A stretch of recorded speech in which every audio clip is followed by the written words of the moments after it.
Okay, hi everyone. This is the next episode in our Mike Oldfield podcast. And this time we're talking about Tubular Bells. So it's the second episode after we spoke about Opus One last time. And I'm looking forward to what Tobias has to say. He sort of has prepared a little bit of an introduction. So let's see what that's like. Yes, I think we agreed that we had a really good talk last time, but maybe it might be nice to give this one a little bit more structure. I was thinking a lot about the historical time in which Tubular Bells fell, and with Opus One, I tried to maybe work out how completely unique it is in this context. And at the same time, it's also a very special moment in his personal life.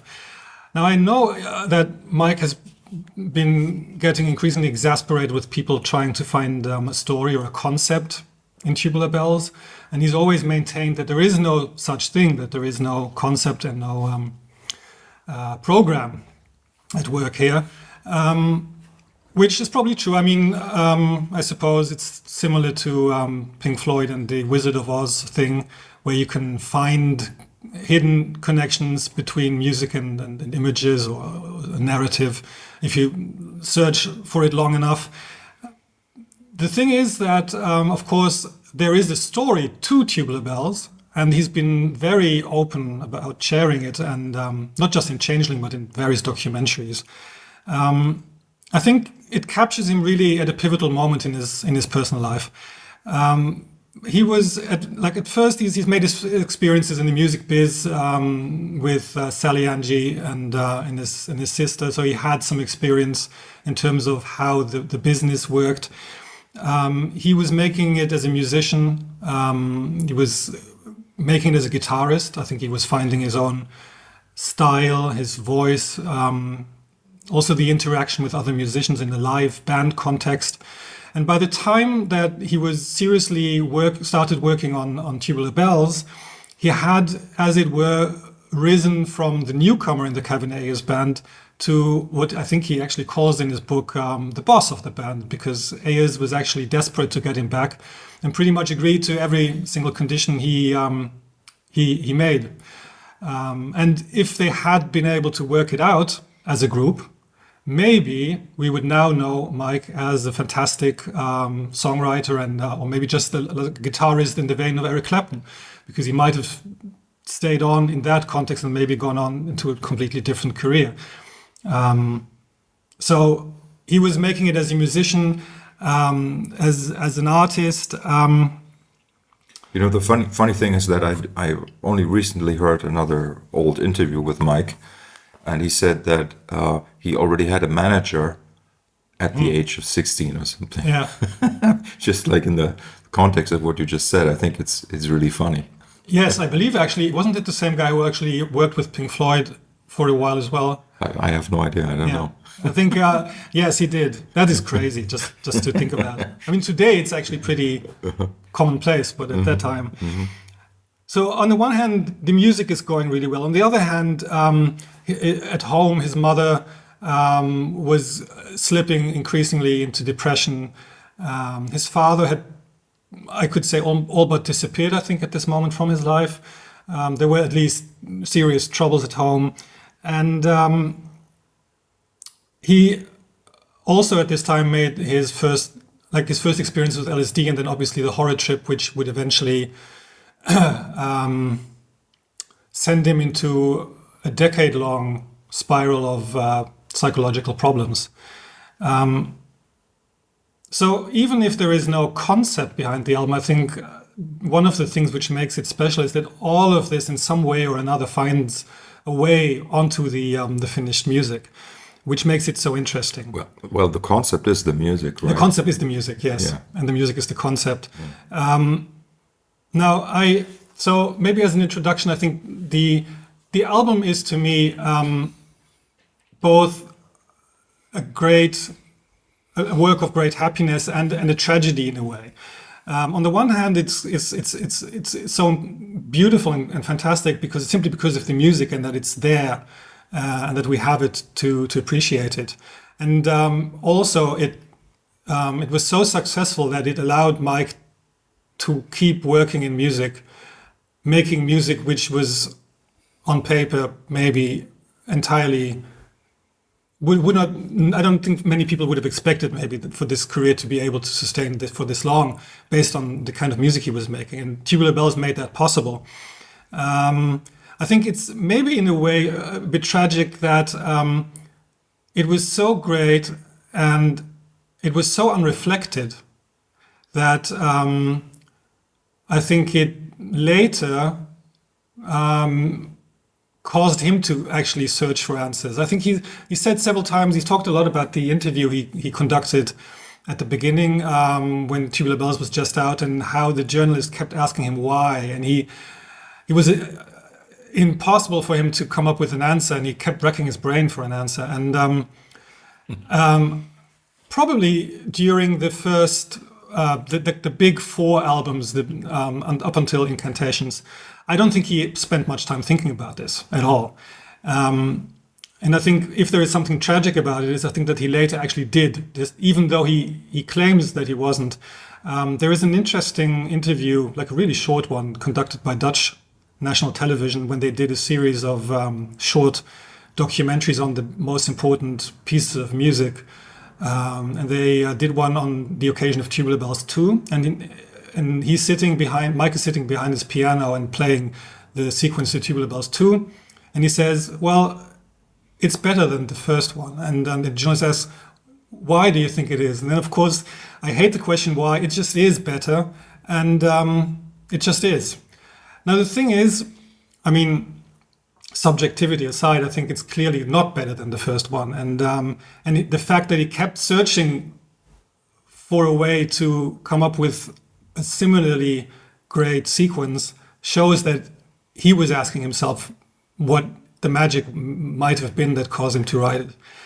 And you know, the funny thing about that is that in other interviews, he says that it's really not about what you play, it's about how you play it, and that he can play anything and make it sound great.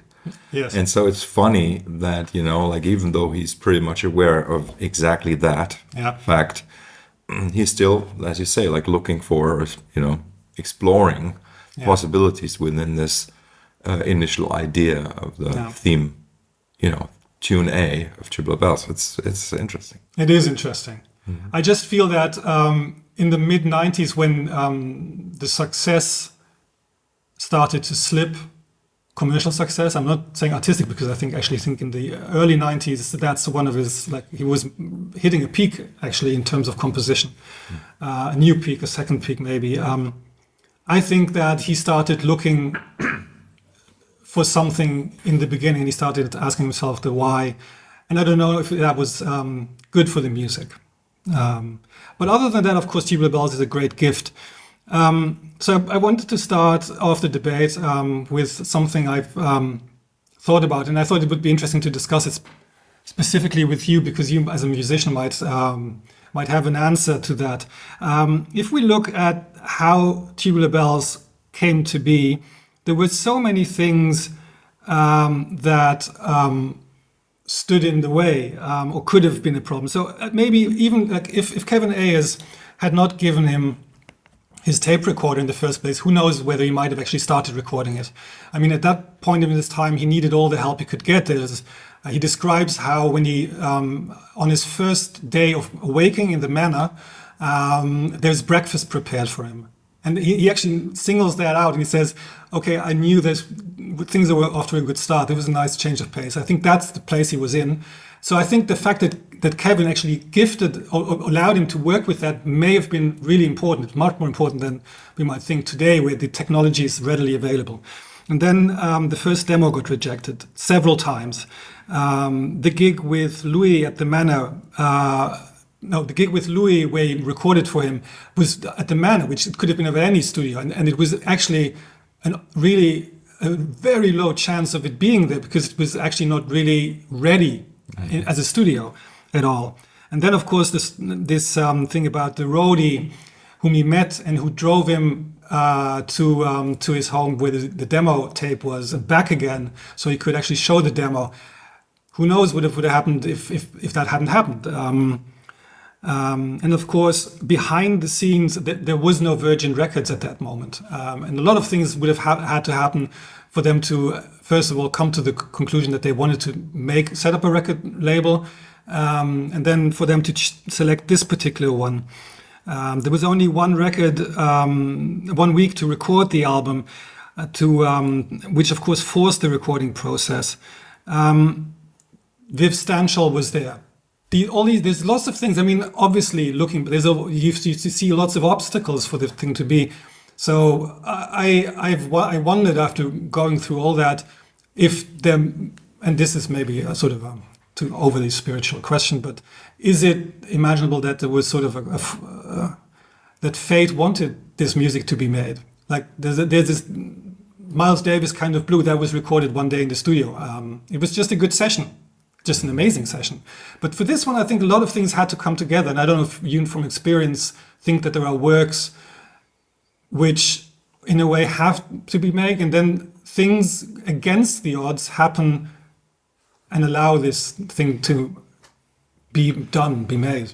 I mean, isn't it always the case that if you look back at something that you see like the little stepping stones, how you got somewhere, or like, you know, people you met and how that eventually led to you ending up where you are right now.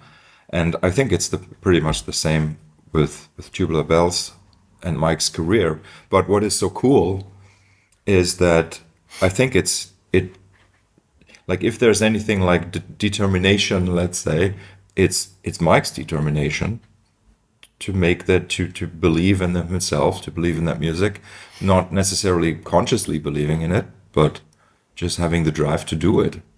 And I think that's what it comes down to. So to make things happen, so you move forward, you don't stop, you know. So even if there are phases of depression, you know, like when you come out of depression, you just keep going. And I think that is sort of like, for many musicians, like a common way of working. It's like the up and down that like many people talk about. That can relate to composing, to making records, even to touring. You have moments, you have highs and you have lows. And the energy and the will to actually go through that repeatedly, that's what makes things happen. It's definitely a different kind of making things happen than it was with Hurgest Ridge, where he sort of describes the process as deeply unpleasant, and he describes Tubular Bells as extreme, as one of the happiest, if not the happiest phase in his life, almost. Totally understandable, right? So once you've made the first record and you need to follow it up, and you kind of like start, you know, from a clean slate. Yeah. And interestingly enough, I think that Hurgest Ridge actually kind of like really comes from a clean slate, where with other pieces you can tell that he's already referencing all the ideas. But Hurgest Ridge certainly is very fresh in that regard, and like even more focused. I mean, much more focused than Tubular Bells in a way, because there's only a couple themes, and the way that he's operating them is even more artistic in a way. Yes, I agree. I love that album as well. Yeah. So with Tubular Bells, one of the wonderful things that I ran into pretty early on was a score reduction, basically, that David Bedford, or a reduction of David Bedford's orchestral score into a piano version, piano reduction. And there are a couple pages before the actual score starts where there's a really short analysis of the piece, and I would like to read just some of that, because it's really interesting. Just side one, okay? So, but side one is here, according to David Bedford's analysis, is 23 sections, okay? And so just so you see, I'm not going to read the whole thing, but so tune A, so repetitive figure. Tune B, bass figure, comes in on top of it's still tune A, but changing into something else by adding the bass line. Then tune C, A transformed into a three-quarter note bar with descending chords. So like the original 15 is then subdivided into 5 times 3. Then tune D is tune A plus tune B plus tune C. And then the next section, which he calls tune E, is A plus B plus C plus new tune. Then tune F then is the crescendo, that's introducing the tune G, the beautiful melody, right? Then we get tune A again plus new tune. Then we get a transition section introduction, and then we have tune H, electric guitar. Then chord sequences with I superimposed. So the melody of the bass guitar continues over the next section, which is in 7/4, with the melody that keeps going in 4/4. Then tune G repeated. Now it comes tune A with G on bass guitar. So now this is the first combination of A and G happening there. Then tune G slowly with chords and tubular bells. Tubular bells happens twice before the finale. That's a very, very classical thing I was thinking as well. This sort of announcing the thing. Yes.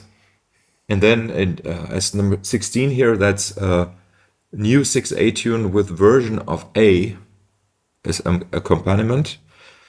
Then there's a couple things where he doesn't even call them tunes, which is funny. Syncopated chord sequence, development of last bass phrase, transition with tubular bells, that's where it gets quiet, that E minor chord there. And then tune J, new melody, leading to repeated bass riff. Mm-hmm. And then tune K, grand piano and announcement of instruments one by one. Climax with chimes dying away. And then 23, acoustic guitar ends with major version of tune A. So that's just the first side. So, and we can see the first, the first 2/3 are really all amazing variations and combinations of 3-4 themes. And then the finale, the introduction of the finale is sort of something new, which then gets sort of rounded out at the ending, in the end, by the repeat of theme A again. Do you know how he describes? That was really interesting. I just couldn't follow it all instantly. There's this, what I'm going to call doom metal guitar section. Do, do, do, do, yeah. Do. How does he? That's the tune I. So that's the 11th section, and it's that melody that continues over in the next. Yeah. And funnily enough, I don't remember which version it was I listened to, but that tune I is actually played in canon also, mm-hmm. in the next section, in the 7/4 section. Really, really incredible. And also, because I was saying that when we talked about Opus One, that the repeated bass riff, the finale, so with the melodies mm-hmm. on top, that's kind of the strangest harmonically on the whole album. Not necessarily true. This chord sequence, which is, I think, A minor or B minor, A minor, G minor, which is just, the same shape, just shifted around with the bass guitar, the tune I on top, that is actually the most dissonant. I've always wondered where that comes from. Mm-hmm. But do you think, because this one, if you were to play that on the piano, it's actually not that far away from the opening piano motive, like tune A. That's true. Yeah. Do you think that that's coincidence because he was just playing within the same tonality, or is that also part of the grander design? Well, I'm calling it grand design now, but of the inner logic of the piece. Yeah, I wouldn't know really. Okay, it's really super interesting melody. Yes, because it's so so it's, the way it goes, it's in 4/4, but then he puts this 3 note sequence on top of the 4/4, and it's really disorienting for people who really don't know. It sounds like the time signature changes, Yeah. and it goes up, Yeah. right? And I mean, I have no idea where it comes from, to be honest. But it's like it's also what is special about it is that it's such a long melody. I don't know, 16 Yes. measures or Yes. something, right? It's a complete anachronism. I feel it's really, I don't know when Black Sabbath came up. Were they around? I don't think so. It's really doom metal before the fact. It's really fascinating. Yeah, I mean, we haven't like the sound of it is incredible. Yes, I was going to ask you. Do you know how he? I think there's a string bass, like a double bass or anything, something, or cello on there. Oh, you mean he doubled it with other instruments? It's doubled with like it's really an instrument that is unique to that section. I think. I mean I don't know, but it's like the treatment of it, like and you know, like there are so many versions and so many mixes of this record, right? And I like the original is like fantastic because it has this, it like all these different sounds. It just becomes like one thick mass, and there's like a phaser on it or something, and it just sounds so incredibly heavy and great. Yes, Ghostly. I think it also. There's heavy and ghostly. It's really otherworldly. yeah. Yeah, totally. You know, and also, you know, this little. I also mentioned that when we talked about Opus One already. Like one thing that he does is that in a measure of where like the subdivision is eighth notes, right? He would sometimes play triplets on top of that, right? Which carries through a lot of his pieces. Actually, this sort of freedom to do that. So to subdivide a beat into 3 and 2 at the same time, and it's happening here as well. So in a way, we could say that this tune I on bass guitar is probably a variation of the bass line in tune A, where it's those three, and you have the same in this heavy bass riff also. So potentially another fusion sort of between different strands, which had been. Yes, and like I think it's most likely something that kind of like just intuitively happened. So it's just that we see these relationships after the fact, but it's kind of like nice to see what the repertoire of musical expression of an artist is at the time that an album is being made or a composition is being made, and that's why I think it's nice to point these details out. Do you think when did you hear the album for the first time? I think you said with your father on a tape. No, it was with my uncle. Oh, with your uncle. Yeah. Do you know roughly? Because I know for myself pretty exactly when you started noticing all these hidden, like the connections which this overview provides. When did you think you started noticing that? Because I think to many people it may not even be that apparent that there's all these themes being passed around from the different instruments and. Yeah, that's a good question. I think I was probably recognizing and hearing some of those, but not to the extent that I understand this interrelatedness now. Yeah, but it's like after the first crescendo, we have the big melody, the beautiful melody, as Mike calls it. Then we get that melody to continue, but in minor key, played on bass guitar with tune A on top. Yes. And another, like a guitar solo, you could say, acoustic guitar solo melody, not a solo. I think it's a big difference. Melody on top. And that's, I think, where I kind of like first really understood that he's playing with those themes, you know? And I don't know, I was maybe 11, 12 years old or something. So it must have been in the mid 80s. I must confess, I heard this very late on, consciously, and through Tubular Bells too, actually, because I think in that piece that piece is even more suffused with different themes. Yes. To a degree where it's almost like inconceivable. And I think I probably noticed it first when I started listening to music increasingly more by headphones, on headphones. So the stereo mix of Tubular Bells is, I still think that's like all the little flaws, notwithstanding, I think that's an amazing recording. Under the circumstances and the time it had, it's incredible. But it really opens up even more on headphones, which is why I'm really interested to hear, once you've had the time to really sit down with it, the Atmos mix. I don't know, did you ever hear the 5.1? Because I could really imagine this is a piece which opens up even more if you listen to it on surround. Yeah, I mean, very early on there was a quad version of Tubular Bells that got released. Oh, yes. Yeah. I mean, the coherence of older surround formats is sort of lacking. Atmos has more, can potentially be much better. So I'm really looking forward to hearing it. Yeah, but it's really let's talk about the stereo mix. It's the coherence there, and the funny thing is that I've always found that, like little things that would be details for others, right, in other music, like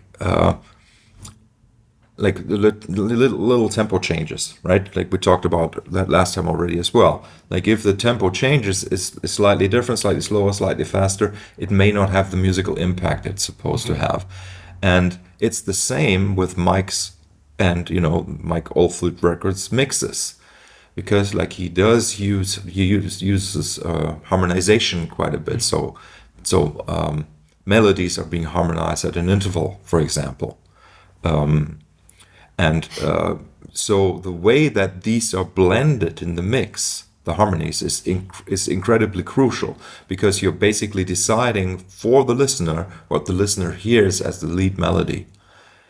And I see this brilliantly, like taken care of in Mike's work, really until he started re-releasing stuff where he changed the mix, and it, not saying that it was bad then, but where clearly he didn't really maybe either care that much anymore, or he wanted to intentionally kind of like show a different side of the same piece, which is fair enough, But I think that the beauty in the balancing is like, okay, so the tune A, right? It stands for itself for a few repeats, and then we get the bass to come in and also harmony part to come in. And the funny thing is the harmony is lower than the main part. And so it's at a sixth, like a sixth lower than the original. And the way that it's mixed in, it's like it is there. It is very noticeable if you know it's there, but it doesn't change the experience of hearing the top line in the same way. And this balance he always struck beautifully, I think. Yeah. That's a really good, interesting point, I think, about the coherence of the stereo mix.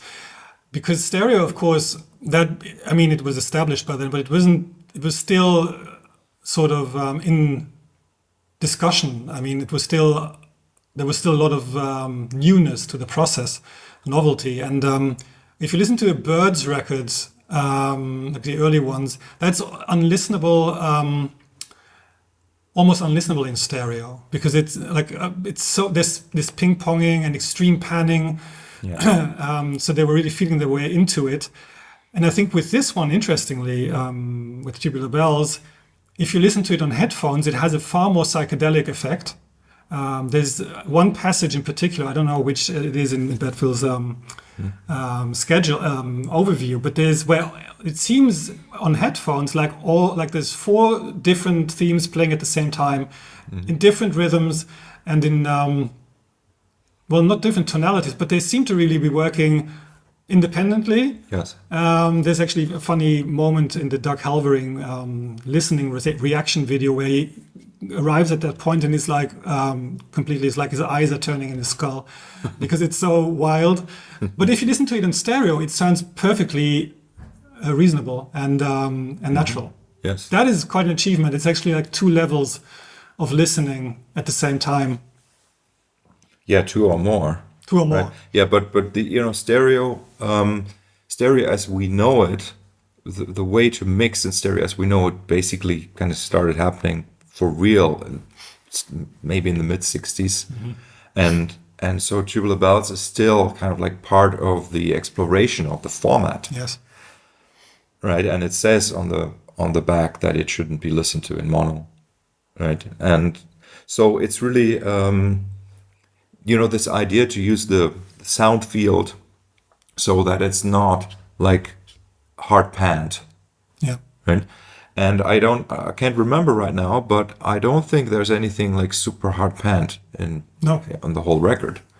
And that's what creates the coherence. And also somehow like the tracking room at the Manor probably had a nice sound anyway. So like there wasn't much of like, certainly not many artificial reverbs used. I don't think so. I'm sure like maybe some plate reverbs and stuff were used, but the recording kind of like had a sort of coherence by the fact that it was recorded in the studio in the same space, and so the parts, they blend nicely, and the also like it, people always talk about like how big and how complex of a piece it is, which it is, yes, but at any one moment, I don't know exactly, but there's no more than 8 tracks playing at the same time ever. Yeah. Even though it was recorded on 16 track, But the fact that there are so many different sections, that sort of like, that's where the puzzle starts, because you have to have very different audio material on the same track. And that's why when the mixdown, during the mixdown, you'd have to have several people turning knobs. Mm-hmm. Exactly. Have you ever, just for the fun of it, tried listening to it in mono? I don't think I have. Well, I actually have. Like the tape I had at the very beginning, the tape machine I had when I was 10-year-old or 9-year-old. That's how I heard it. Yes. So I have heard it in mono, but I have not consciously heard it in mono for a long time. What I think is great about the piece, and that comes back to this why question, maybe also, and this question. I think the question why, I think he's blowing it a bit out of proportion, but I think underlying that aversion against the why is the idea that everything has to be explainable or explicable and has to have a pinpointable reason underneath it. What makes it fascinating to me is that as I said, I came to see all these hidden connections, or more or less hidden. Some of them are actually pretty obvious. So it's strange I didn't notice them before, but I came to see them pretty late. And then once I started listening to the music that way, it's in like a new discovery. It sends you down a new rabbit hole. But I think even once you have this overview and once you know exactly what is happening, it doesn't end. I think that is one of the hallmarks of this piece and of great music maybe also, is that the construction of it doesn't end where sort of the analysis ends. Quite on the contrary, I think the more you understand that the theme is constantly being reworked and transported to different parts of the piece, you start seeing it in maybe in sections where it isn't even intentionally part of the fabric. Because the theme is made up of pretty few notes in a way. There's so many potential variations, and there's so many potential relationships that it increases your enjoyment, that it makes it almost seem like it was built from a tiny stem cell. And that it perpetuates itself. There's a sort of a momentum which never ends, because there's a drive in this opening sequence, and I think maybe we can start talking about what makes it great. But to me, that's one of the things. It opens up a space where everything sort of is potentially related. Yes. So the theme, right? The very first one, this little famous sequence. What is special about it to me is that the pivoting note, right? And the very first note is the note E, and the note E goes to A. So the second note is A, which is the root note of the beginning. It's in A minor, right? And actually, it's A minor Aeolian for those who care. Okay, in this version. So what happens is that it's the A and the E, and then you get the B. So you're not getting the third yet. So you don't know. It could still be in E minor, right? You get the B, which is the fifth of E, before you get the C, which is the third of A. So even though these are like details, but we know our brains are very fast, and so there's just this moment of confusion, really. Like we don't know really what the root note is, and then like when we get the G going back to the A, so then we get a little bit of a sense of like we land on A again, and then we get the minor third, then we get the C, the D, and the B, and back to the C. So what I think is what's happening is that it's sort of like, because of this, it's sort of like floating a little bit, and it's floating like in the air, and it's sort of almost like you could say almost like a trail in the air, and it's just not put into context. A little bit like the funny thing, a little bit like what the record the cover looks like. You have the blue sky, and there's something floating in the blue sky. Yeah. And it feels a little bit like that.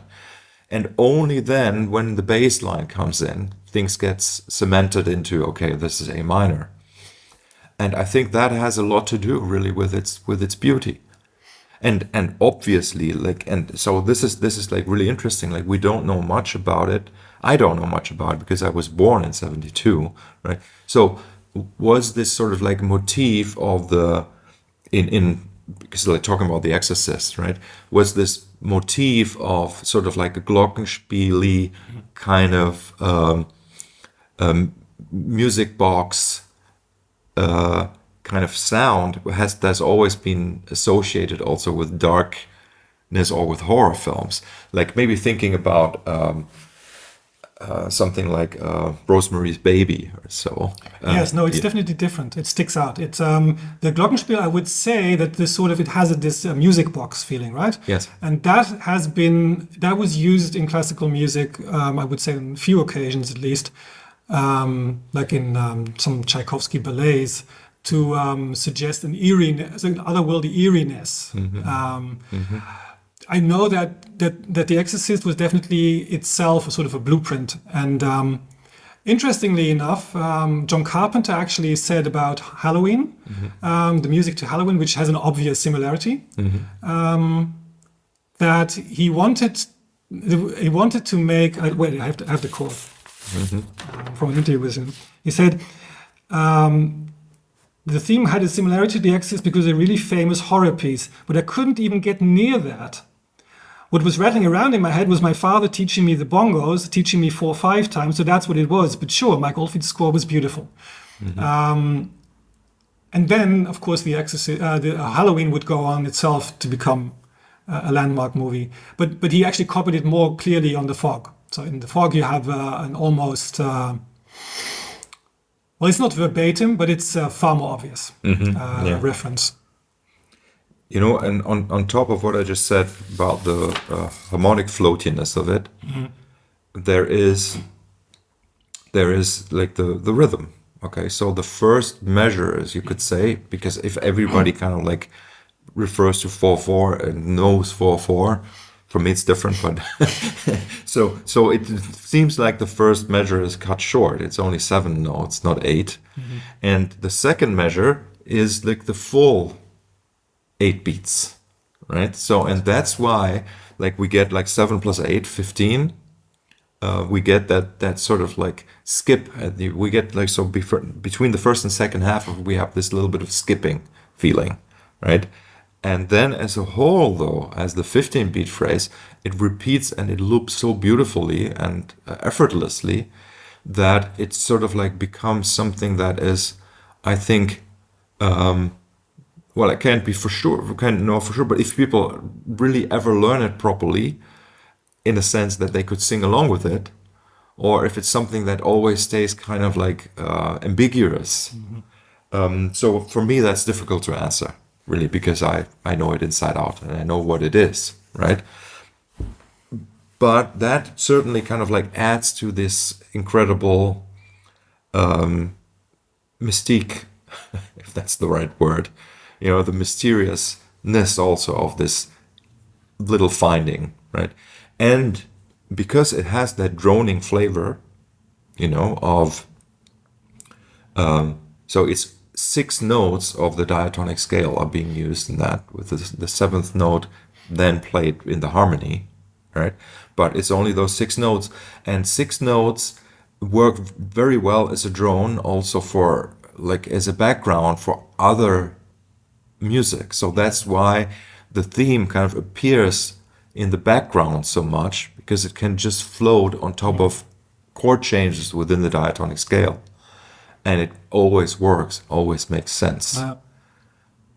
And because the flat 6, the -6 is not being used, that means we don't get into a situation where you would actually have a tritone. For the nerds, like you basically don't get the tritone between the B and the F, right, in the theme. And that's why it can be used in very many different ways throughout the composition. I prepared a little bit about sort of the evolution of the sequence or the loop or the because this really in 1973, and actually the sequence was there in 1971 or 2 already. This was a novel thing. Not entirely novel, but pretty novel. I mean, obviously there was repetition was there in Baroque music with the ground bass. It was there in folk music, and we know of sort of these novelty pieces like the bolero, where we have repeating rhythms and melodies being passed around. But I would argue that those are different. I think that what we today call the sequence is a product of the recording technology, and a part of it came from rock and roll. There's a sort of trajectory here. Maybe one of the earliest examples is the theme from Peter Gunn by Henry Mancini. That's 1959. That has that. So that's the rock and roll riff, but just repeated, and it uses it as a sort of as a base on top of which the melodies unfold. Then Steve Reich, piano phase and violin phase, I think both composed in 1967. And Reich has been very open about the fact that this was the idea came from recording technology, sort of that sort of tape phasing. Yeah, tape phasing glitches, mistakes, and that he simply then translated that to the acoustic or the classical, modern classical realm.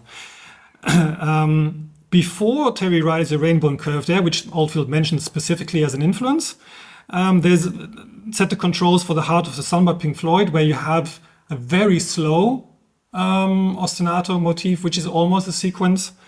And then one of these days, I think that's important, even though it's not a typical sequence, it's just one note, but it's this repeating, this thing of something which is all like we would today understand as a loop. And then, of course, actually in 1971, and I think this one is really most obvious, is the Who's Baba O'Reilly. I didn't know that for a long time. That opens with possibly the first what sounds what today would say like a sequencer playing, but it's actually done mechanically. It's they didn't have the technology then yet, but it's done with synthesizer or organ.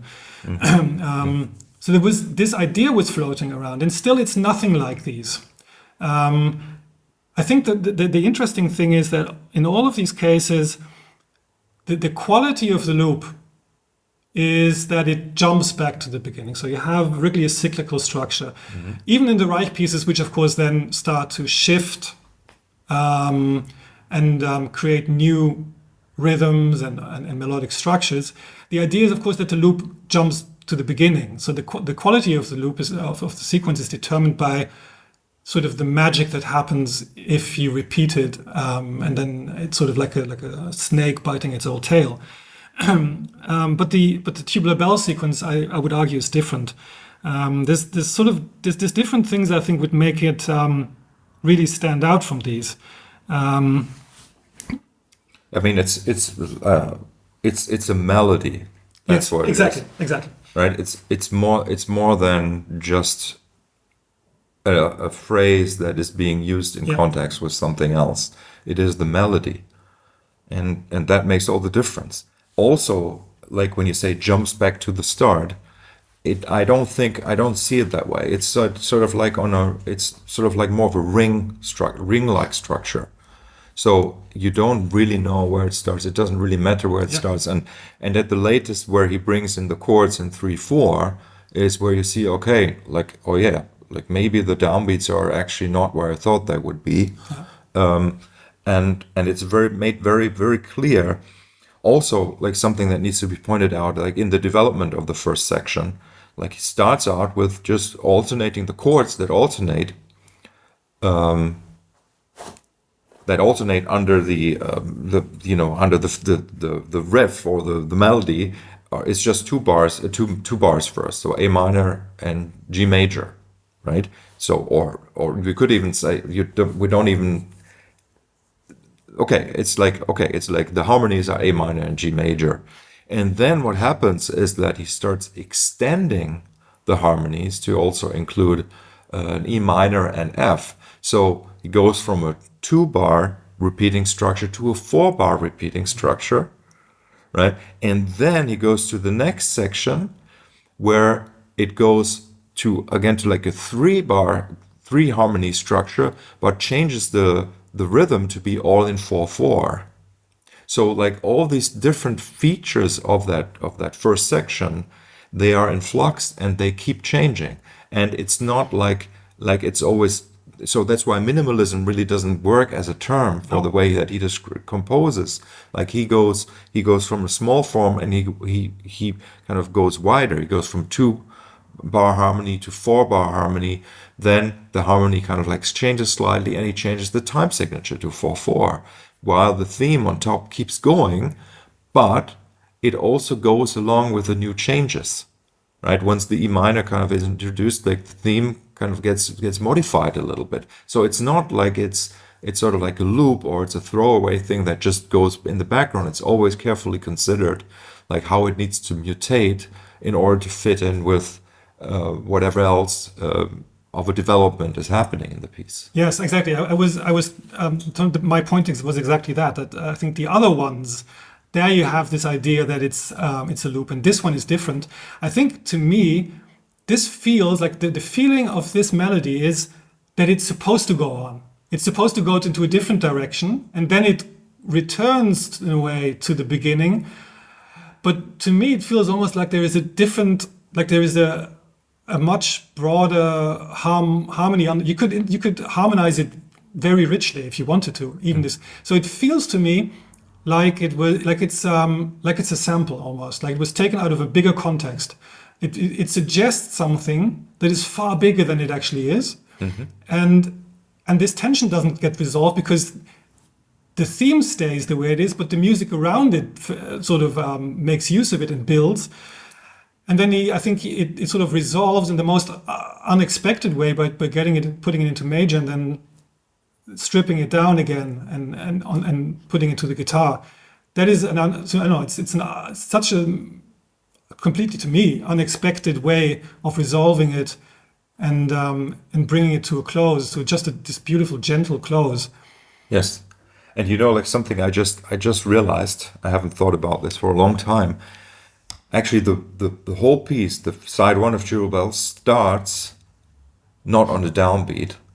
It's a pickup. It's an 8th note pickup to the downbeat. And again, like how would you know that when you first hear it? It's really kind of like playing with different perspectives, like with the listener. You don't really know where is the one. Yes. And it's a prime example for that. I had really forgotten about it because that's sort of like if you are a young musician, that's sort of like one of the things that people talk about, like where's the one, right? as if that really matters. I think, I mean, if you, like on a metaphysical level, which I'm coming back to again, it's almost like there is a moment before second zero. You know, before the first bar, there is sort of something before that. Yeah. So it comes from a place outside of the music that enters into the music. Yes, it's leading into it. Yeah. And that's really also what Mike has always been very good at. Like, so it's not that he was just like putting sections together that have nothing to do with each other. It's really like all the transitions are considered. You know, they are composed, and there's always some sort of hidden logic in it. There was one other thing which I thought might explain this, why it's special and what's definitely different from the other ones he came up with in 2 and 3, and even in 4. Even though I think 4 is a great variation of the theme. And this is, to me, it has the feeling of a sort of a call and response. The two, like if you break the theme down into it's almost like the first part is asking and the second part is responding, but they're never actually finding each other. There's a sort of to me it feels like they're constantly revolving around each other, looking for each other. It doesn't get resolved fully. I mean, the call and response actually is in the piece. It's where you have the acoustic guitar playing the first half that is ended, and then the piano the second half, where in the first breakdown basically. So it actually is there. So and so like we can assume that it's something that has been sort of like also clear to the composer. Yes. Okay. Yeah. Because if he actually did try to replicate it, he didn't do that in the following variations. Exactly. He didn't do that. Yes. Two is one line. I think I loved 2 when it came out, and I still think it's a great variation. But it doesn't have this sort of searching, this not finding, which maybe for personal reasons I feel drawn to, and I think many people did too. Well, in a way, Tubular Bells 2 is more refined in the composition department and deeper even. Like there's much more. So, for example, he uses the main theme of Tubular Bells 2. He uses also at half speed on the record, which I don't think in Tubular Bells 1 we find that. So interesting. Like there's even more manipulation. But you could say because like later on more experience, better or like a different composer, right? You do things differently, but that doesn't necessarily mean that it has the same power or. I mean, it's kind of like if you think about it, like even the idea to make a sequel to a record is cool. Like it's something that had been done with films, and I don't know if anything with like Meatloaf, Bat Out of Hell or something. I don't know when part 2 of that came out. That's a good question. Yeah. But I think it's just such a cool idea, and then to stick to the same for Tubular Bells, to stick to the kind of largely to the same structure, and then fill it with variations of the original. It's kind of cool. It is very cool. It's a challenge. It's a challenge. You can really fall, very deep if you don't get it right. And he got it kind of right. It's cool. Yeah, it's actually so cool that Jean-Michel Jarre, who I think sort of made fun of the fact that Oldfield came up with this rather than making a new album, did a follow-up to another one. Actually did the same thing a few years later with Oxygen 7-213. Yes. And actually it's composed so obviously in a similar vein. It also makes use of thematic variations, which I don't think he's ever really done that deeply before. That I think it's obviously a carbon copy for what Jarre did. So it was inspiring, I think, in its way, very much. I think there's a few metal albums which might have either preceded it or followed it. I'm not quite sure, but there's I don't know. I mean, it's not important if it is the first or of its kind, but it's a cool idea. It's a challenge to kind of like present something like that go out and you're exposing yourself to the public opinion about something like that. It's really cool to do that, I have to say. Yeah. And like I have been going on about the finale, right? So the finale in Tubular Bells 1, side 1, which I said is like kind of like really cool harmonically. And like I was obviously the question for me was always like, okay, especially as a young person, how does the composer know what he's doing? In the sense of like, okay, does he really know what he's doing? And it was interesting that by having Mike do Tubular Bells 2, to realize, because then we could see like how he was making variations of that, and by looking at the variations, we could understand what he may have known about what he originally did.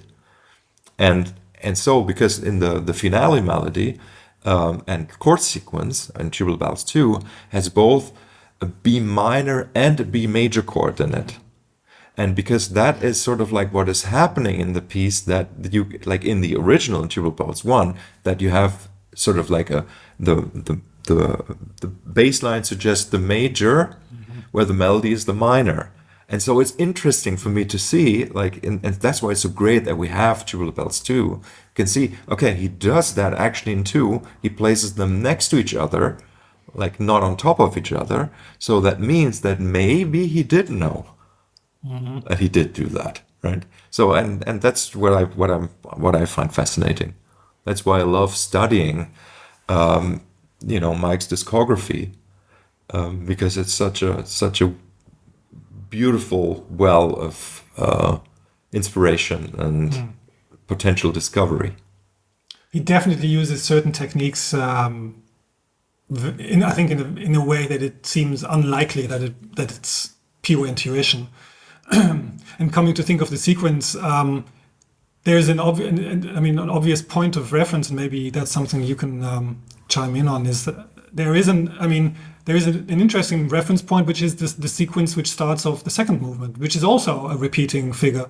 So there's a similar idea, and then he obviously treats it in a very different way. But if we look at it in terms of ideas or approach, both sides open similarly. Yes. And where you could say the first side is very much like piano orientated, right? And the second half is flageolets on guitar, so very much guitar. You couldn't play that on piano, interestingly enough. I kind of think that's cool too, right? And the yes, you're right. So he's using sort of like a same kind of like technique. It's basically layering like 2 or 3 different melodies, and the bass line is the one thing that's out of sync. So I don't know exactly now if the bass line is 5 notes or 7 notes or something, where the rest is just repeating in groups of 4. And so again, you get sort of like that things coincide differently, right? That's sort of like what's happening. Let me see what David Bedford called this. Analysis by David Bedford, side 2. So tune L, 6/8 repeated figure in 4 parts with different number of beats in each part.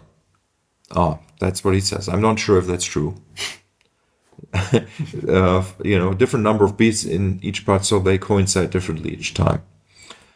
Okay, so that is what Mike also he does describe this not coinciding idea.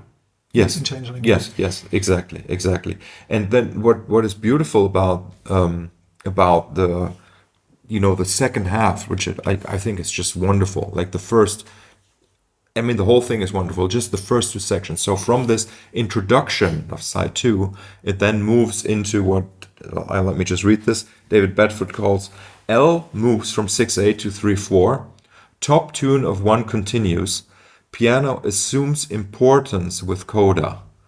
So this is great. So the way that the piano is being used there as a lead instrument, and the piano plays dissonant notes, like plays tritones and also dissonant notes that are actually not in the key of what's happening in the background. It's so great, so incredibly cool, and so harmonically adventurous and melodic and folk. It's like folk music, right? Yes. In a way, but sort of like in this beautiful. It kind of like you cannot really compare it to anything, but it sort of has the power of something like Smetana's Moldau. I don't know what it's called in English. I think it's actually called the Moldau. The Moldau. Okay, so it has that like this incredible power of being like tunes, but then it's like so many tunes weaving in and out of each other, and just incredibly beautiful, and not really, it's not really looks like something or doesn't sound like something that has been designed on a drawing board. It's just like, okay, so these themes, they work on the chord sequence, so that also means that the themes work with each other. So rather than working our harmonies and everything, he's just kind of throwing everything into the pot and letting it coexist, and it's just incredible. Yeah, there's another parallel with Shah, because obviously he's been probably the bigger influence even in my personal life, is this first album, Oxygen, which also is made up of disparate parts, which somehow fit together. And when I interviewed him recently, he actually did say he himself usually knows pretty much exactly why he did something and to what end. But with that particular record, he doesn't. So he cannot quite explain everything with that one, why it fit together, why it worked. Even though he had the method on Oxygen was that he composed he'd compose it specifically with the two sides of the record in mind, like Mike did, and then he started with the middle piece of each side. So he sort of composed the outer pieces from the middle, from the core outside, from the core out, which is not what Oldfield did. But I think that sort of gave it this coherence. With Tubular Bells, I think it's more mysterious why some of that works. I think you'd say from folk music, I think that is what makes it so special also, is that rather than taking the classical composer hat and going to from an academic perspective into folk, he actually stays within the idiom, but extends it into these long, epic, and far more embracing and open pieces. If we go back to the cover again, so it has this force of nature which leads us like this pastoral feel, which may allude to folk, but it has this sort of this weird structure, like it's an instrument from the classical orchestra, but again also bent, and I don't know, it leads to this surreal place where the two belong together. It's like the moon, like the sun or the moon shining on this landscape. Yeah, but the cover is so iconic, and I mean, like always loved the back. With the bones, with the bones, the burning bones on the beach. Yeah, that's incredible. It's another possible metal reference again. Yes. Before the fact. Yes. It's interesting also that you mentioned the horror soundtrack thing, that it might have been a stylistic element. I think definitely when we look at the question of why it was so successful, it was influential in a way I don't think that Mike actually fully grasped later on, and which I didn't grasp until I started researching it. I think he's mentioned that no one in the wake of Tubular Bells tried to compose that way, really, and except obviously for the copycats or people who obviously alluded to his work. But through The Exorcist, a lot of hip hop artists and artists from soul and R&B who were very much into horror movies picked up on that music. And then Halloween, which was a reference to The Exorcist, also had its own crowd, and then sort of it had an indirect one. So there's actually more than 80 tracks alone mentioned on whosampled.com, which make use of the Tubular Bells theme. Yeah. It's amazing. I mean, I knew the Janet Jackson Velvet Rope one, but there's myriads. There's 80 tracks which are either sampling or interpolating the Tubular Bells theme. In sometimes just as an intro, sometimes as a musical element. It's really rich, and its influence is no one has composed the way he did, but the influence is astounding and wide. Yeah, it's interesting. In one way, he was super influential, and in other ways, what he did didn't catch on. Yeah, it's I mean, I remember, I don't know which year that was, when like Janet Jackson had a track that had.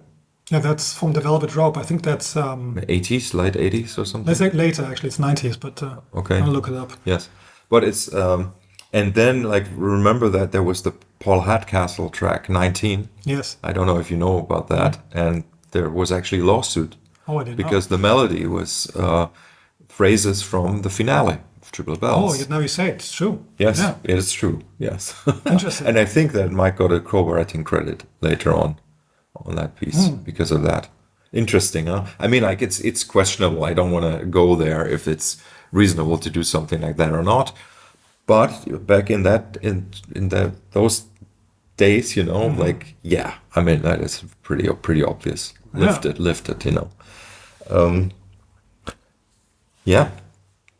I mean, there's a lot more we can say. For example, the inclusion of the so there's the bagpipe guitar section that then leads into the Piltdown Man section, into the song part of it, of the record, and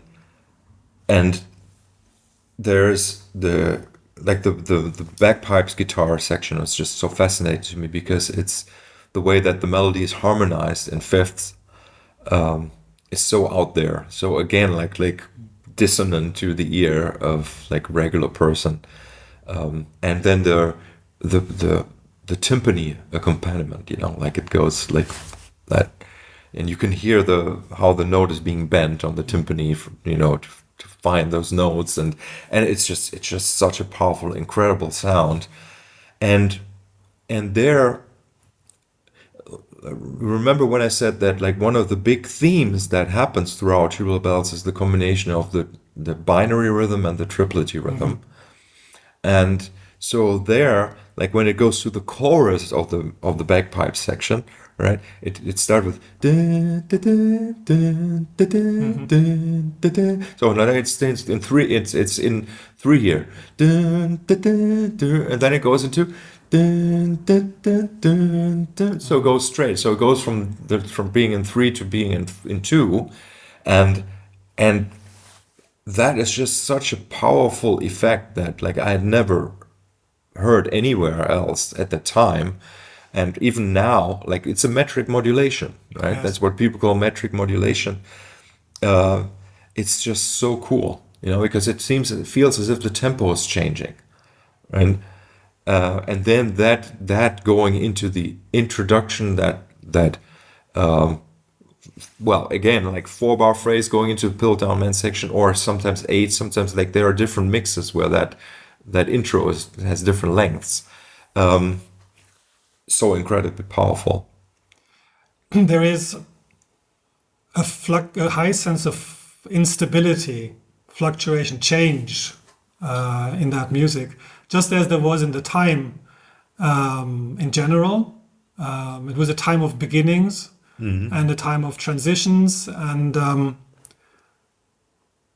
obviously in his life that was mirrored in his life, and maybe the instability of the music is a reflection of the instability of his own life and his yeah, but I would never call there anything unstable there with the music itself, because like there's freedom to operate with that musical material, which is total control. It's sort of like, for me, the opposite of instability. You could say that was the world where stability was, where you could generate stability. And in a way, that's sort of like how I experienced that piece. And maybe also, if we're talking about escaping into music, that's sort of like what it can give you. That's where you have sort of control over these factors, like the metric modulation, Yes. right? So it's not, to me, it doesn't sound unstable. It sounds very, very bold, actually, right? Funny. I mean, like maybe we have to have a different experience of that of the No, music I there. think I think there's maybe the word fluctuation, this constant change is definitely it stands out in his work as the most, as you say, harmonically bold, and there's so much going on harmonically. It's amazing, and even in Tubular Bells too, I think there's less of that, which I think sometimes I wish for it to be more interesting in that. Yeah, there's the early stages of Tubular Bells too, which got released as a bonus track on a CD single, I think, at that time, has sort of like different harmonic progressions that are not in the original anymore. So you could see that he was going for something else, but then maybe because of pressure and he wanted it to be a success, and like who knows whoever like A&R person was talking to Trevor Horn also probably. I mean, I think Trevor probably is a great music lover, and he loves what Mike does, I'm sure. So I don't think that Trevor would have intentionally kind of like try to water anything down. I don't believe that. I think it was like the dynamic that sort of led to those changes. But it's like that early stages. That's the name of it. If you want to go and find it, early stages is quite different from how then Sentinel, the first section of Tubular Bells, came out to be. I always probably preferred it, and still I'm probably glad he went for the more Trevor Horn sounding one. I think that because it's so different and really forward thinking as well. I think looking back, I'm glad he went for the one that got released. Mm-hmm. But both, it would have been nice to have both, maybe. I mean, for me, the question is more like, what would Tubular Bells 2 have been like if he had stayed with the original introduction? Because then that whole piece may have changed as well. But I know that there is sort of like a bootleg release of the early versions of some other parts as well. And those are kind of like closer to what actually ended up on the record. So we don't know. Yeah, and we're kind of like almost getting to the end here, but we're skipping a few sections. I think that's okay. Like even though if those are the greatest music ever, but so the what later on was being dubbed ambient guitars. So like Markus, Mike's solo, actual improvisation on the 4 bars of 6/8, leading to the end of the piece, is just stunning. It's just an incredible melodic, also referencing theme A again, tune A again. Incredible improvisation, and I'm not sure if you knew, but there was only one electric guitar used for the whole of Tubular Bells, which is the Telecaster that he got from Mark Boland, I think. And it's just so beautifully played and rich. And then like a second guitar comes in halfway through, and a second electric guitar, and there's like a question and answer thing going on between the two guitars. It's so beautiful, and it's in a minor key. It's in E minor, and then for the last 4 chords, it goes to major, to like a really standard bland progression in E major, and we end on E major, and that's the end of the piece. Before we then get to the Sailor's Hornpipe, which is sort of like a really, I have to say, an incredibly nice touch. Yes. A lot of people are kind of like critical or skeptical about it, but I think without it, it wouldn't be Tubular Bells. And it's the Ayers thing that he took from his time at the Ayers band. But I think to me it always has this sense of, awaking from something and transitioning back. Yeah, you're talking about the section that he solos on, right? Yes, it's sort of dreamy and quiet and soft, and sort of a little bit like, I mean, this is like, it never occurred to me, it's a little bit like Peter Green's Fleetwood Mac also, in a way. Like a little bluesy, kind of an improv, an open section, right? Where everything else is so incredibly structured and written out, and here it's like one stream of consciousness where there's not really any repetition in it, and so it's a really nice thing that this kind of composition, this kind of way of expression, has always also found it into Tubular Bells. Yes. There is, by the way, another genre reference, which I think you'll enjoy checking out. It's on Magnetic Fields, his third record. There's the fifth section. So the fourth piece ends with this hypnotic sequencer rhythm, which is like almost like Kraftwerk type thing, and with even has the Trans-Europa Express type of train sounds, metal sounds in it. And then it closes, and then it goes into Opus, which is a rumba, it's a digital rumba. And I think like 99% of people hate that piece. But to me, it has the same effect. It's sort of, the journey has ended, but it doesn't end, it doesn't abruptly cut off, but it puts you in the state after that. It's almost like you have a movie, and then there's sort of a finishing scene, or it's the closing titles, I don't know.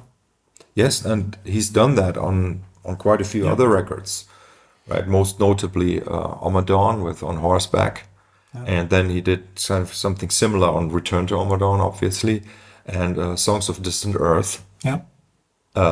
Then even Taurus 2, the piece Taurus 2, the piece Crisis, they have sort of like these little codas after the big finale, and it's a wonderful. Again, like you can see, like a very conscious way of a musical way to, or if you could even say narrative way, to take responsibility somehow for what the listener may take home. It's aftercare. It's aftercare, really. Yeah, it's wonderful. I mean, it gives me goosebumps, actually, because I have never really consciously considered aftercare for people that listen to my music. Like I was always more brutal with with what I'm presenting, but I think it's a wonderful thing, and it's very, very human, humane even. So yeah, and you know, it's also because as far as I understand, he used to play the sailor's hornpipe in folk clubs. Yes, I think he says it's from his time with Kevin Ayers when they would close the shows with that piece. Ah, they would, really? I didn't know that. And that's another thing why I think the why is actually, in a way, there's no why, but there are plenty of whys at the same time. There's so much direct references from his life and the music he made before that went into it. And he actually says some of the sketches for Tubular Bells were made while he was still playing with Kevin. Yeah, for sure. And I think the sailor's hornpipe was taken from the gigs. What is special about the sailor's hornpipe too is, like, if you pay close attention, it's really super complex arrangement. There is like this very fast, which I think must be like a lot of that was, and we haven't even mentioned that, a lot of parts on Tubular Bells were recorded at half speed. Yes. So the double speed guitar, that is the thing, and then the sailor's hornpipe, a lot of the counter melodies happening in the background, they are really fast, and they were most definitely recorded at half speed. But the way that these melodies are, like, those are actual fast melodies. There is David Bedford's orchestration, which was also released as the orchestral Tubular Bells, right? And you can hear the orchestra struggling through that at the end, where they have to play this very fast and getting faster and faster a version of these really complex long melodies. These are some of the greatest musicians from their time. Yeah, and actually they do a pretty bad, pretty bad job. Yes, But it's not easy. I actually witnessed a live performance of the orchestral Tubular Bells, the original David Bedford version, in London. That was, I can remember now, 2017 or something, and it was incredible how the musicians had to struggle. Like it's difficult, a difficult piece of music. You kind of like your internal clock has to be super precise to make it work. And unfortunately, in that performance, there were a few sections where like the aforementioned effect happened, that something was played too fast and just didn't work because of that. That happened there. But what was great, that Steve Hillage was there, and like 40 years after playing on the original orchestral version, he got to play it again. That was really nice. But on the released orchestral Tubular Bells, there's Mike played an overdub, which is beautiful, incredible. There's a great picture, by the way, of Steve Hillage performing in London during his solo, and he's standing in front of. The picture captures him and one of the musicians with this complete look of bewilderment on his face at what is happening, which is really, I think, an indication of the clash taking place there. Yes. Yeah. In the documentary about Tubular Bells, many of the people involved talk about Tubular Bells as one piece across two sides of vinyl. I've never, before watching it, I never thought of it as one piece spread out. I mean, it's obviously called part 1 and 2, but I think it's always felt. Do you think of it as one piece spread out in two, or is it really two different? Well, I think it is one as well as it is two, right? And that is the beauty of it. I think a lot of people are missing out by not knowing the side two. That was actually my favorite part for time. Yes, and it's just absolute genius. It really is. And yeah, I mean, like going back to Opus One, Opus One has piece, which is the third section of side two, right? Has that right after the beginning tune. Yeah. So you see, like in the initial conception, these were mixed up, right? Side 1 and side 2. So that's why I would be careful just to say it's like two completely different separate pieces. It's not. Like, and again, there's just the fact how both sides end in E major, right? Sort of like that is also for me an indication.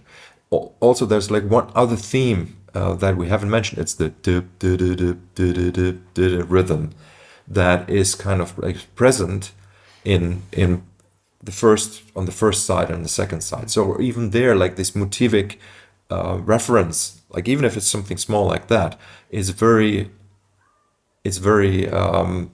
connecting the parts for me. Yes. Yeah, and there's many things. The instrumentation, the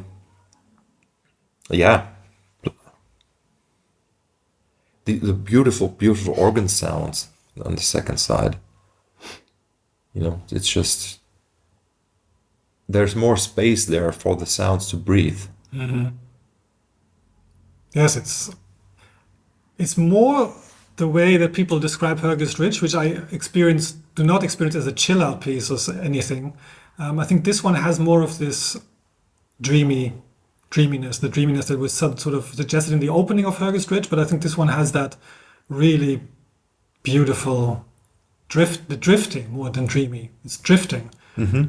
Yes. The patience, it's a different sort of patience that he has with the bass riff in the first section, where he has the patience to wait before introducing the melody, and this one has the patience of lingering in one mood for a really long time. And again, it's not just any bass line, it's a melody. Yeah. It's an incredible melody that's repeated over and over. It's an ostinato, right? And then on top of the ostinato, you have the organs playing beautifully, right? And then the solos on top. Yeah. Yeah. So I don't know if how much we want to add. I mean, as the one thing I was originally going to start with is the question, why was it so successful? But this is also, I think, I mean, there's sort of, it has this marketing aspect, and then there's the musical aspect. I think this is definitely, as so many of the big successes in music recording history, it's at the right piece at the right time. I think it's beautifully recorded, which plays a very important part. If when I listen to the Glockenspiel, for example, in the finale, I think it sounds incredible. I don't think there's ever been a more beautiful capturing of the Glockenspiel. Not exactly a typical solo instrument by any means, and I think it's so beautifully captured. I mean, Tom Newman, he wasn't a producer, and he sort of declared himself a producer, and then I don't know, captured it with this. There's nothing. It's not perfect, the recording. I still think that the opening, when the bass comes in with tune A, I still think it's too soft. It's not loud enough. You actually have people complaining about new pressing and saying the bass is not loud enough. But that's the way it sounds in the original recording, actually. You know what? I think it's absolutely perfect. Yeah, it could be, but I don't like it. I think it's. No, what I mean by that is that it is the way it is, and if you really, I mean, like Tubular Bells, if we want to talk about sound and sound design, it has sort of these different registers that I don't think I've. But I'm not a music specialist, right? I kind of am in a way, but also like at that time, like to have like real sub bass. Like there's real sub bass on that record in a way that is, so it's sitting almost like you could say like an octave, even if it's not a whole octave, but it sits so far below what the bass guitar does, right? So you have that really low rumble, you could say, but clean kind of like low rumble with the basses stuck, like layered on top, and it's just incredible. Like they're just for that. If you really listen on a good system or with good headphones, you have these more layers than you would expect.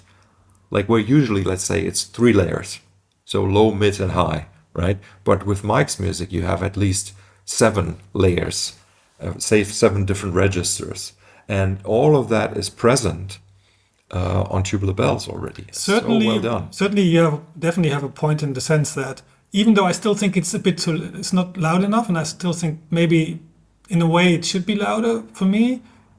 It, of course, that the fact that it's not as present in the beginning gives it all the more effect when the bass, the big bass riff comes at the end, because that one is captured with so much intensity and so much bass and so much punch and ferocity that I think exactly. And underneath that you have the organ bass. Yeah. You don't forget that there's like an extra low note under those heavy riffs there, right?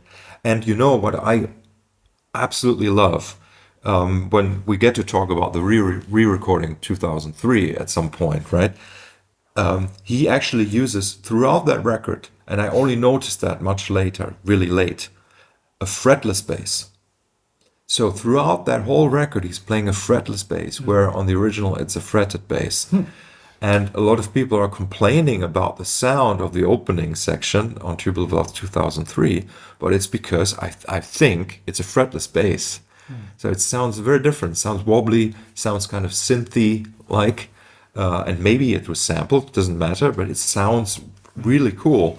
And, again, you can see like this adventurous side to allow, like in the recreation, to use an instrument that is like not fretted versus fretted, for example. I think that's so cool.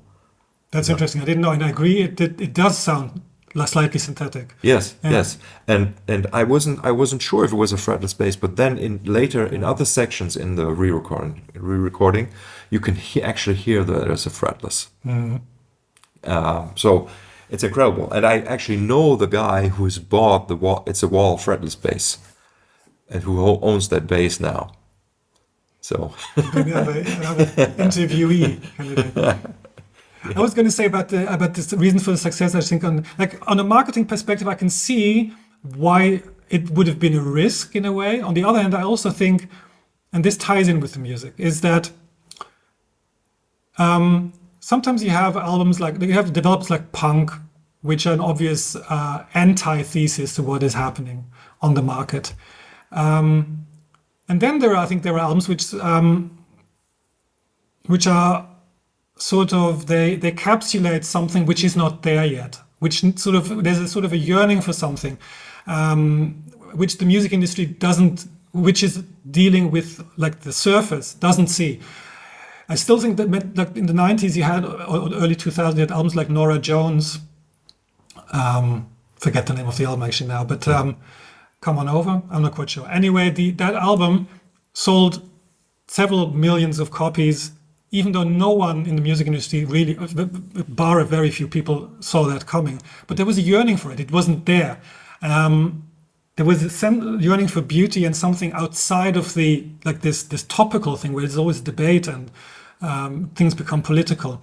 And I think it's ironic to think that some people were actually, until the very end, trying to put vocals on that, like lyrics on the record, because I think it's precisely the fact that this music was long and expansive, that it was ambitious and daring, that it did not have lyrics, which could be divisive, but that it actually focused on beauty, on a narrative, on timeless qualities, made by someone who did not, to the least degree, have any interest in becoming a star, or living the life of a rock star, which even like a band like Yes, who did something with Close to the Edge, that's also like taking a small theme and building it into a 20-minute piece.